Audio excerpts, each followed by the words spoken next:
नमस्कार दोस्तों, चलो ट्यूशन करियर में मैं विजय कुमार दुबे एक बार फिर आपका स्वागत करता हूं। फ्रेंड्स, आज हम कर रहे हैं pair of linear equation in two variables, जो कि क्लास 10th का चैप्टर नंबर 3 है। हम उसके एक्सरसाइज 3.6 का जो क्वेश्चन नंबर 1 है उसका सेकेंड पार्ट सॉल्व कर रहे हैं। क्वेश्चन है 2/√x + 3/√y और दूसरा है 4/√x - 9/√y। तो अब इसको हमें सॉल्व करके x और y की वैल्यू निकालनी है। तो ये है हमारा इक्वेशन नंबर 1 और ये है हमारा इक्वेशन नंबर 2।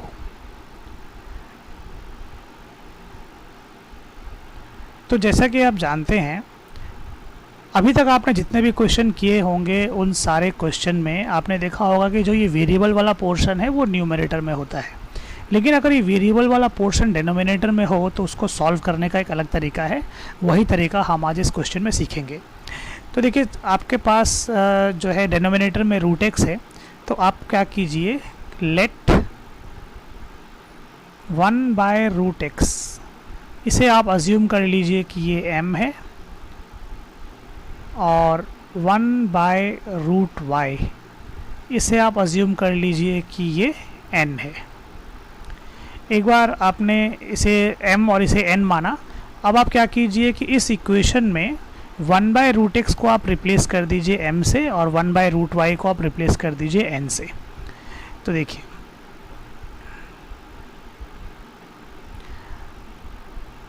तो ये जो इक्वेशन है ये बन जाएगा 2m + 3n = 2। ऐसा कैसे हुआ, आप इस बात को समझिए कि जो हमारे पास ये नंबर था, देखिए जो नंबर क्या था, ये था 2/√x था।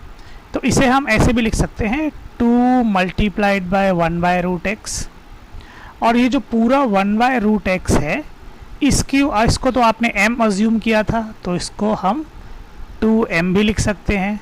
बिल्कुल उसी तरीके से आप 3/√y है उसके जगह आप 3n लिख दीजिए और = 2 लगा दीजिए। तो इसे आप इक्वेशन 3 का नाम दे दीजिए। फिर उसी तरीके से जब आप इक्वेशन 2 को अगर उसमें m और n लगाएंगे √x और √y की जगह, तो ये बन जाएगा 4m - 9n = -1, और ये हो गया हमारा इक्वेशन नंबर 4। अब देखिए, इस इक्वेशन को हम एलिमिनेशन से सॉल्व करें तो बहुत आसानी से हो जाएगा। क्यों आसानी से हो जाएगा? क्योंकि देखिए यहाँ पे जो है ये 3n है और ये 9n है, यानी इक्वेशन नंबर 3 को अगर मैं 3 से मल्टीप्लाई करूँ तो ये 9n बन जाएगा। फिर इन दोनों 9n को हम आपस में एलिमिनेट कर सकते हैं। तो क्या करेंगे वो देखिए, सबसे पहले हम इक्वेशन नंबर 3 को हम 3 से मल्टीप्लाई करेंगे। देखिए, हमारे पास एक और ऑप्शन है कि हम इस इक्वेशन को 2 से मल्टीप्लाई कर लें। अगर हम इसको 2 से मल्टीप्लाई कर लेंगे तो क्या होगा, ये जो हमारा 2m है ये 4m बन जाएगा। तो 4m आपस में माइनस हो जाएगा। तो ये तो एक ऑप्शन है, मगर इस वाले को अगर आप 9n बना लेते हैं तो एक प्लस में है और एक माइनस में है। इन दैट केस आप इन दोनों इक्वेशंस को अगर ऐड करेंगे तो ये एलिमिनेट हो जाएगा। तो आपके पास दोनों ऑप्शन है, जो आपको ठीक लगे वो कीजिए। हम फिलहाल इक्वेशन नंबर 3 को 3 से मल्टीप्लाई करेंगे।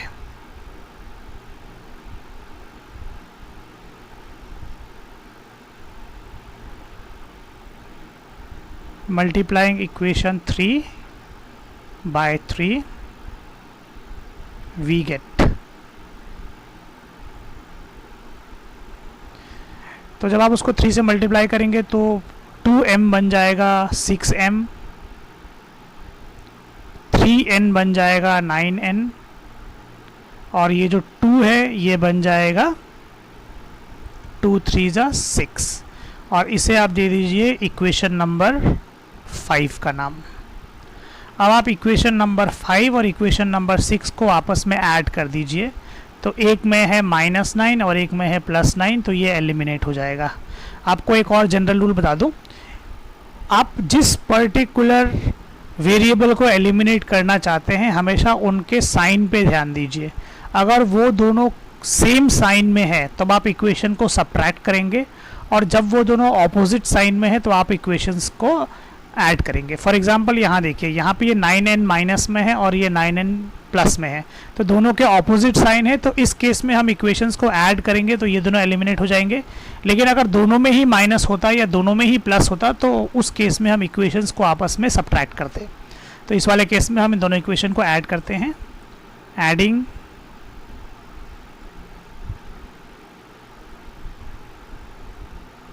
इक्वेशन 4 एंड इक्वेशन 5, तो दोनों को ऐड करिए।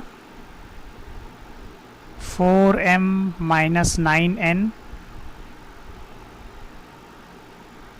प्लस 6m प्लस 9n, ये LHS हमने ऐड कर लिया। अब RHS जो है, एक में है -1 और दूसरे में है 6।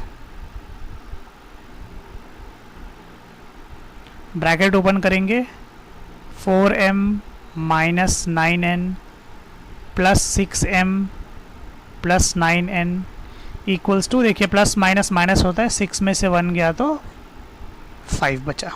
फिर ये minus 9n plus 9n cancel हो गया, प्लस माइनस माइनस होता है, इसीलिए 6m प्लस 4m मिला के हो गया 10m इक्वल्स टू 5। अब हम क्या करेंगे, m को इस तरफ रखिए, 5 यहाँ पे है और यहाँ पे जो 10 था वो डिवाइड में चला गया, इधर दोनों कट के आ गए 1/2। अब इस m की वैल्यू को आप किसी भी इक्वेशन में प्लॉट करेंगे तो आपको n की वैल्यू मिल जाएगी। तो putting the value of m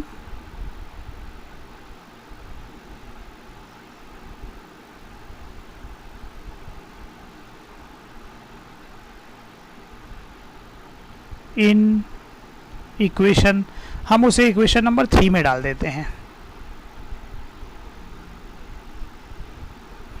जब इक्वेशन नंबर 3 में डालेंगे तो देखिए क्या होगा। इक्वेशन नंबर 3 है 2m plus 3n is equal to 2। पहले इसे लिख लेते हैं, 2m plus 3n equals to 2। तो 2m, m की जगह हम डाल रहे हैं 1/2 प्लस 3n इक्वल्स टू 2। तो ये 2 और ये 2 हो गया कैंसिल।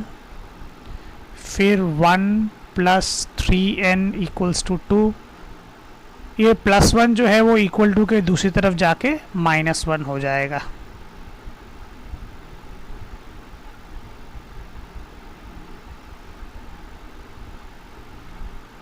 टू माइनस 1 इज़ 1 और 3 जो यहाँ मल्टीप्लाई में है वो यहाँ डिवाइड में आ जाएगा। अब देखिए आपको m की वैल्यू मिल गई 1/2 और आपको n की वैल्यू मिल गई 1/3। अब आप क्या कीजिए, नाउ हमने m जो था वो हमारे लिए था 1/√x।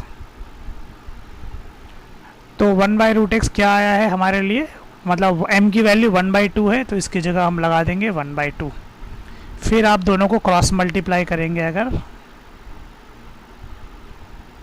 तो ये बन जाएगा √x इक्वल्स टू 2। अब ये जो यहाँ पे रूट है वो दूसरी तरफ जाके स्क्वायर बन जाता है, तो हम क्या करेंगे, उसको x को यहाँ रखेंगे और 2 का उसे स्क्वायर बना देंगे। तो x इज इक्वल टू 2 का स्क्वायर 4 होता है, तो x की वैल्यू 4 आ गई। अब क्या करेंगे, हमारे पास 1 जो हमारा n की जो हमारी वैल्यू थी वो थी 1/3 और वो बराबर है √y के। तो फिर से हम क्रॉस मल्टीप्लाई करेंगे, देखिए इसके नीचे सॉरी √y नहीं 1/√y, सॉरी इसे काट देते हैं, तो 1/√y के बराबर है। फिर हम क्रॉस मल्टीप्लिकेशन करेंगे इसको, तो हमें मिलेगा √y इक्वल्स टू 3। तो y इज इक्वल टू 3, ये रूट है तो यहाँ पे ये स्क्वायर बन जाएगा, तो y इज इक्वल टू 9 हो जाएगा। तो हमारे पास जो x की वैल्यू है वो है 4 और y की वैल्यू जो है वो है 9। तो इस तरह से हम इस इक्वेशन को सॉल्व कर सकते हैं। तो फ्रेंड्स, मैं उम्मीद करता हूँ कि आपको ये क्वेश्चन समझ में आया होगा। चलो ट्यूशन करेगा ये वीडियो देखने के लिए आपका बहुत बहुत धन्यवाद। अगर आपको हमारा वीडियो अच्छा लगे तो आप चैनल को लाइक कीजिए, सब्सक्राइब कीजिए, शेयर कीजिए और अगले वीडियो तक अपने फ्रेंड विजय दुबे को दीजिए इजाज़त। धन्यवाद।